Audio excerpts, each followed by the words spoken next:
Hey Waffle Gang, I do hope you're well. My name is Mark and today we're checking out some more Mad Butthole. And if you do love a Reddit story, why not consider hitting that like, subscribe, maybe that notification bell too. Let's crack on with today's first story. Now, today's first story comes from Divine4636, who asks, am I the arsehole for taking my daughter and leaving the wedding after a stepbrother pulled her wig? My daughter, 16, Megan, just finished her cancer treatment.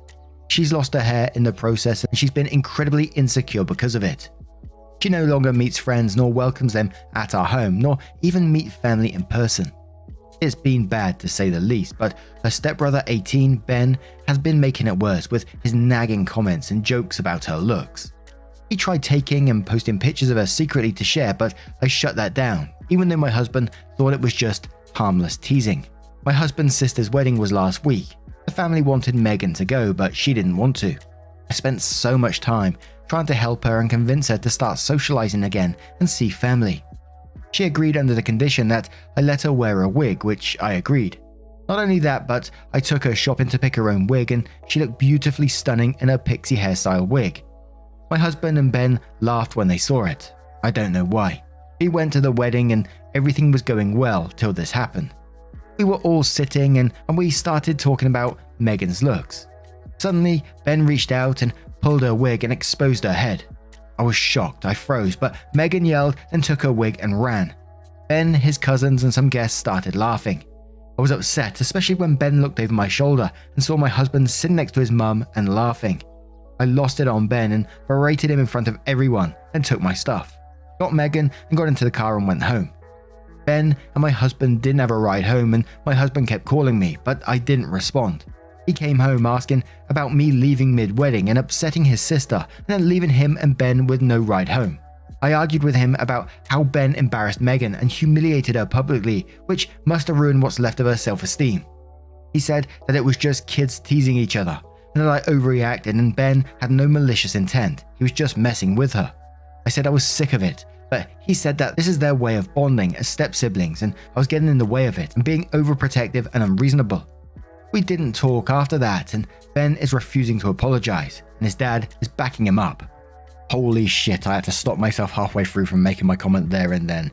You know, it gets thrown around a lot on Reddit and in these stories. Divorce this person, get rid of this person, but abso-fucking-lutely get rid of this person. The dad I'm obviously talking about here, you know, Ben's actions were absolutely disgusting. The family laughing about it as well. Why do you want to be around any of these people? They sound like absolutely awful people. Who the hell? What goes through their mind? Someone who's just been through cancer, obviously insecure about losing their hair.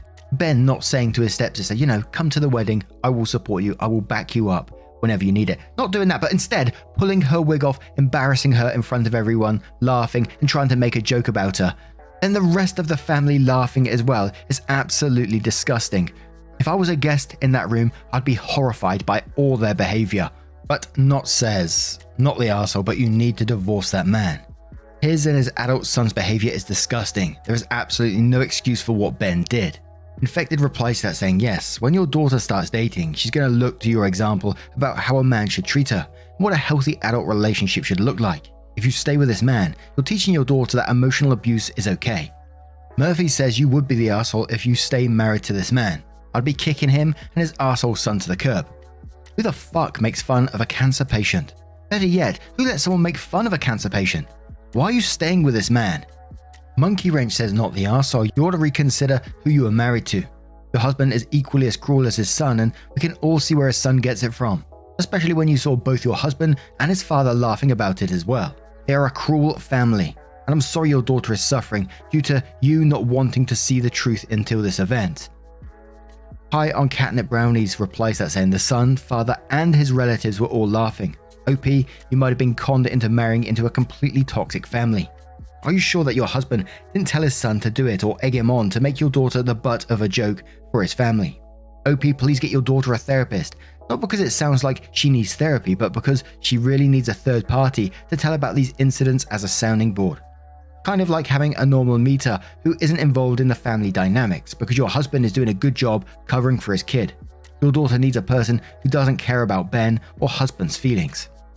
Raise in the Water says no malicious intent. Adults laughing at a child with cancer isn't malicious. If that isn't malicious, then I don't know what is. Opie replies saying he was talking about Ben's behavior in general, which he considered to be harmless teasing, but I disagreed and told him that this isn't acceptable, but I got called overprotective and irrational. Current Joke replies to that saying, that's your sign to leave for your daughter's sake. What you are allowing your daughter to be put through for the sake of your marriage is ridiculous and cruel. As a mother, the first time it happened, I would be pissed. The second time, I'm gone. Your daughter has no self-esteem because you're allowing her tormentors to keep doing it. For the love of your child, leave and get her into therapy. Now, what do you guys make of this situation? How would you deal with it if you was OP? Let us know your thoughts down in the comments below. Let's move on to another story. And our next story comes from Easy Ice 8277, who says, am I the asshole for stopping my parents from paying for my sister's IVF and telling her she can't afford to have a kid? I am male 23. My sister is female 28, married to male 30 for 6 years. My sister has been trying for a baby for about 3 years now, without success. 18 months ago, she and her husband came to my parents and asked if we'd finance an IVF treatment. My parents have some savings separate from retirement and agreed to pay for it, and I even pitched in a few $100s to show my support, even though I didn't have a lot of savings, having just started work after graduation. Unfortunately, the IVF failed. Yesterday, my sister and brother-in-law came over again for dinner. Afterwards, my sister said she wanted to try for another round of IVF and asked my parents if they would pay for it again. I could tell my parents looked hesitant, but they agreed because my sister was crying. At this point, I stood up and said it's not right for her to ask again for our parents' money for something that didn't work before and may not work again. We argued a bit, and I admit that things got heated and we had a big fight. She yelled at me that it was none of my business. I told her if she can't pay for the IVF, then she needs to accept that she can't afford a kid. She told me to get out, but I refused. My parents were trying to calm us down. My mum started telling me that it's not my money, to which I replied that it's basically a gift to one child and not the other, that it was only fair that I'd be given a similar amount of money as what they would spend on my sister. My sister started complaining that it's not a gift, it's a treatment for a medical condition, and if I'd expect payment if she had cancer and my parents paid for chemo. I told her not being able to have kids poses no threat to her life the way cancer does, and it's a completely disingenuous comparison. My dad finally stood up and yelled at both of us to shut up and sit down. And he told my sister that they already paid for one, and I had a point that continuing to pay for it would be unfair. He said he's very sorry for what she's going through, but they need to accept how things are. My sister started crying again, and her husband, who had been quiet and looking uncomfortable the whole time, took her and left. Today, my sister sent me some texts calling me an arsehole for sticking my nose in her business and keeping her from having a baby. Am I the arsehole? And we'll start off with Terry Sayers, who says, not the arsehole. The way you said it was harsh, bordering on arsehole territory. But your parents were about to just hand over tens of thousands of dollars that they probably need for their retirement years because your sister was crying. Your sister is only 28. There's time for her and her husband to save the money to have IVF again in a few years. Or they can ask other family or friends to chip in. But you did the right thing to help safeguard your parents' retirement needs. Hypothetical Ginger says, not being able to afford IVF doesn't necessarily mean someone can't afford a kid, but your sister sounds extremely entitled and almost panicked, so perhaps you are right. She sounds vaguely manipulative too, saying vague because God knows what you can tell from a Reddit thread. Thus, not the arsehole from me. Maybe you didn't bring this up / handle it in the perfect way, but I'm glad you stepped in on behalf of your parents. They probably would never have been able to say no, and honestly, IVF is expensive as fuck. And God's Opinion says it's a little disingenuous to argue that if she deserves cash for an IVF, you deserve the same amount of cash for insert expensive thing here. But I do agree with your larger overall point that kids are insanely expensive, and if the 15 to 20k is a barrier, then what the hell are they going to do when they actually have a kid? Not the arsehole. Rain Mist says everyone sucks here, except for your parents and brother-in-law. You suck for thinking that you are owed the same amount of money in form of a gift and trying to tell your parents what they can and can't do with their money. Your sister sucks at trying to get more money out of them despite the treatment failing. And one more from Olaz, who says you're the arsehole. It's not your money, it's not your business. You are acting entitled as fuck by not only inserting yourself into your parents' decision, but then acting as though they owe you whatever they give her. Parents don't provide kids equally the exact same things in life. They provide them what they each need if possible. Did every single activity and its equipment needed you ever did growing up cost exactly the same thing? Very likely not. In your defense, you are only 23. Your brain is not fully formed and it shows. Your parents should be telling you to sit the fuck down and mind your business, and if you are lucky, not decreasing the amount you may one day inherit by the amount you're pitching a fit about. If your parents can afford it, it is their decision and theirs alone.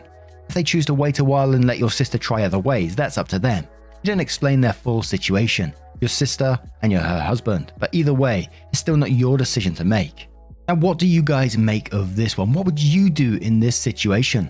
Let me know your thoughts down in the comments below, and let's have another story. This one comes from Muchdoor1251, who says, am I the arsehole for having my sister's friend car towed when she kept intentionally blocking me in my driveway? And it does come with like a mini update at the end. So backstory, I'm 10 years older than my younger sister and have a house about 2 hours from my parents' house where she lives. My sister often stays with me on the weekends because I live a few minutes from a large recreational lake. This is fine as long as she is quiet and allows me to sleep, as I work 5 AM to 5 PM shifts all weekend. My sister is very courteous and I enjoy having her over. However, my sister has been bringing her new friend with her. They drive separately because the friend leaves for summer school on Sunday nights and my sister is on summer break and often stays until Monday afternoon so we can spend more time together because I work weekends. This friend has been nothing but trouble. She is very loud, obnoxious and annoying. She often wakes me several times during the night, laughing loudly, going in and out of the house and slamming the door, using the microwave/oven timer, etc. I have nicely told her to please keep the noise down, and she always says that she is trying to be quiet but forgets sometimes that I'm there. The major issue is that the friend continues to park directly behind me in my driveway, where I cannot back out to go to work in the mornings. I go to bed around 8 PM on Fridays, and the friend usually arrives at my house later than that, so I can't catch it as it happens. I always have to find her keys in the morning to move the car myself, or if I can't find them, wake her to move her car. This has almost made me late for work every Saturday for the past 5 weeks. I remind her the next day when I get home to please not park behind me because there is plenty of street parking, but it never fails for her to be behind me the next Saturday when I leave for work. This week was the last straw. I set up a traffic cone behind my car last night to remind her to not park behind me. When I woke up this morning, I saw that she had moved the cone and parked behind me, even though the space behind my sister was empty and there was plenty of street parking in front of my house. I was extremely angry, as this was at least the 5th week I told her not to park behind me. I called a tow truck and had her car towed. While I was at work, I got an angry text from the friend asking about her car. I explained to her that I had it towed and that she was not to block me in intentionally again, or she was no longer welcome in my house. My sister and her friend both think I'm the arsehole, but I feel that after so many reminders, my actions were justified. Am I the arsehole? Hell no, not the arsehole in this situation. How disrespectful can one person be to you? They even said that they forgot you were there, in your own house. And it just felt intentional to me. You've been told several times not to do it. At least the 5th week you told her not to park behind you. You put a cone behind it. She moved the cone even though there were spaces all around. She done it on purpose. Why she doing it on purpose, I don't know. Maybe just being an arsehole. But do you want an arsehole in your house? No. And I would certainly be talking to the sister about it, saying that you absolutely love having your sister around, but, new friend is not welcome anymore. Simple as that to me. And whenever we cover parking stories, it always just reminds me of the story of where my brother, someone parked in front of his garage because he lives quite close to a town, that he just got his van, literally tied it to the back of his van and dragged it out in the middle of the road. Obviously, there could have been some issues regarding damage and stuff like that, but that didn't come up in the end. My brother suffers no fools, but Alarming City says not the arsehole. You repeatedly asked her not to park behind you. You left the cone out to remind her, and she still blocked you in. I wouldn't even give her another chance to come over if it were me. You need to sleep, and you need to be able to leave the house on time for work without stressing about someone blocking you in. Also, you deserve basic human decency and respect from anyone who is staying at your house. Since she can't manage to do that, she has no place in your home. Invez says not the arsehole. If your sister thinks you're an arsehole, then ban her from coming over as well. It's all fun and games until it starts messing with your livelihood. They can take this BS somewhere else. Your sister's friend and your sister included, since she allowed this to happen when she is your sister's friend. Derek says her moving the cone made it obvious it was a power move. She wanted you to know she had the control even though it was your house. She's just angry that you showed how idiotic that was with an even bigger power move. She was counting on you to just swallow it, not the arsehole. And one more from Dismal Staff who says not the arsehole. You have been incredibly accommodating to her by offering your house to her when you were working all weekend. She has shown a pattern of disrespect, and parking in front of your driveway is intentional disrespect. This does not happen on accident, especially multiple times. I'm surprised you've been this patient thus far. I would have already told her she is no longer welcome. She continued to disrespect the very simple boundaries you established. If your sister cannot understand your frustration, she can find a place to stay other than your house for her weekends. So OP came in with a little update which says, my sister has apologized to me. She was unaware of the times I had to move her friend's car and only knew about the 2 times I had to wake her friend to find her keys and move the car. Her friend did not tell her I was moving her car in the mornings. I tried not to start drama between the two of them by calling the friend out in front of my sister, so she truly did not know how I felt. She and I have agreed that the friend is not to come back over, and I doubt she and the friend will remain friends for much longer. Thanks for the clarification that I was not the arsehole. Now, what do you guys make of this one? And let's move on to another story. This one's from Brady to Gronk. I spotted it, I thought it's on brand, so let's go with it. Am I the arsehole for commenting to a hotel guest making a second waffle when there was clearly a line of hungry travelers behind her? I was staying at a hotel in Chicago last month with my children, male 22, female 18, and the place offered free breakfast for guests. They had the usual cereal, juice, coffee, yogurt, and fruit setup. They also had one waffle maker that made one waffle at a time. It was in a smallish room on the 6th floor with about 20 or more people in there. I was hungry, but I waited patiently in line. As each waffle cycle takes 3 minutes, there was a youngish adult woman ahead of me, and just as she finished removing her waffle and started stepping forward, she poured the batter for a second waffle. I'm guessing for a friend back at the room. 3 more minutes of standing there as the table started filling up. I said loudly something like, "A second waffle? I didn't realize we were doing that. Another one." She didn't respond. I let out a sigh and sat down at the table to eat my non-waffle other breakfast food. When she was done, the nice guy who had been behind me tapped me on the shoulder and said I could go ahead and make mine. I thanked him and did just that. Then I thanked him again as I was leaving. Am I the arsehole for saying something and not just waiting, or should she have made one waffle and got back in the line for the second one? What if she decided to make waffles for 2 more friends? That's 6 more minutes for everyone standing there. Typing this out, I realize this is one of the most minor situations I've seen here, yet I'm still thinking about it. So, here we are. Now, I've been in many a hotel queue. Unfortunately, no waffle makers, which is strange. I'm finding that really weird now. But they usually have like a toaster or a coffee machine even. Let's go with the coffee machine. There you have to wait a couple of minutes for someone to make their coffee as it brews and does all the automatic shit it does to get your plasticky tasting beverage. And sometimes people will get 2, maybe even 3 cups of coffee because, maybe they got like, other family members that they're going up there for. And I don't really see a problem with it. Sure, if they was getting like 10 cups of coffee, I may be like a bit peed off about it. I think it's just being reasonable and understanding the situation around you.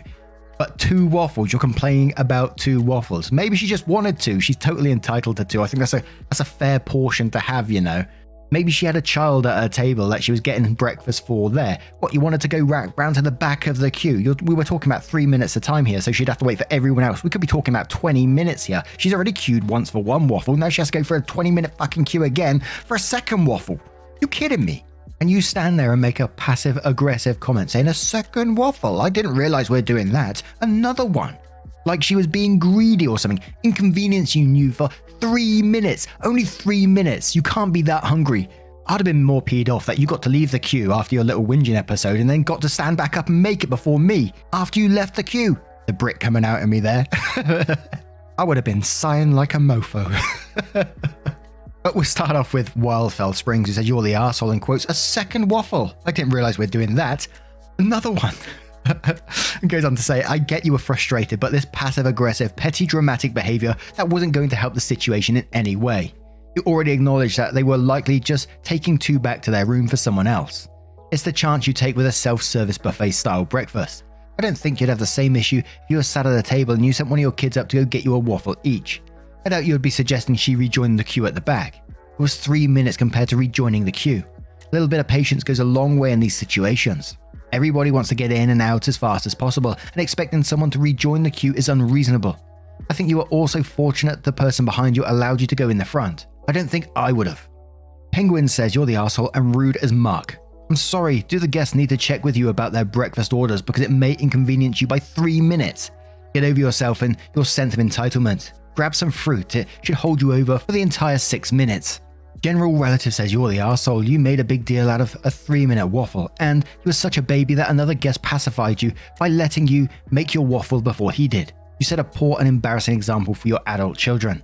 And while someone making a second waffle might be one of the minor situations you've seen on this forum, the way you escalated it isn't. And I'm kind of surprised there was a fair few not the arsehole posts as well. So I'm going to cover a couple of those just because I always find them interesting. And, I might be wrong myself. I would never say, I'm right about every single post because absolutely not. I have lots of bad takes. But Hibernative says, not the arsehole. I'm astonished at all the you're the arsehole responses. Good manners in that situation would have been to make one waffle and then come back for another if needed, starting at the back of the line again. That way everybody gets their first waffle as quickly as possible. Exciting Froyo says, I actually think everyone sucks here. You are the arsehole for being passive aggressive when there was no need for those kinds of comments. She's the arsehole because if there's a line you should take your portion and move on. It's one thing to get stuff for others if you get there early and you're not holding people up, but if you're delaying a bunch of people, yeah, you're kind of the arsehole too. And Judai says, not the arsehole, that's kind of nosy, and it was extra to make a scene out of it, but it's inconsiderate to hold up a line. She could have just gotten back in the line after she finished preparing her waffle. Now, what do you guys make of this situation? Would you get angry if someone was making a double waffle on the waffle maker while you was in the back of the queue, having to wait 3 minutes at a time? Would your waffle rage be able to handle it? Let us know your thoughts down in the comments below. And just a huge thank you for spending your time with me today. Getting involved in the stories, your love, support and time always means the absolute world to me. So thank you so much. And if you'd like to support the channel further, never expected, but always appreciated, you can on Patreon, patreon.com/Mark Narrations, or click that join button down below for YouTube. We also have the podcast format. If you search on Acast or any of the popular podcasts out there, you will find Mark Narrations, the Wafflecast, where you can listen in a different way. Thank you so much, and hopefully I will see you in the next one. You bloody cheeky so-and-so. Much love. Wake up, get up, stretch my legs, eat some breakfast, milk and eggs, brush my teeth up, wash my face, throw my clothes on, start my day. Wake up, I can smell the smoke from the bacon. Let's go, see the sun shining from the windows. Okay, I know that today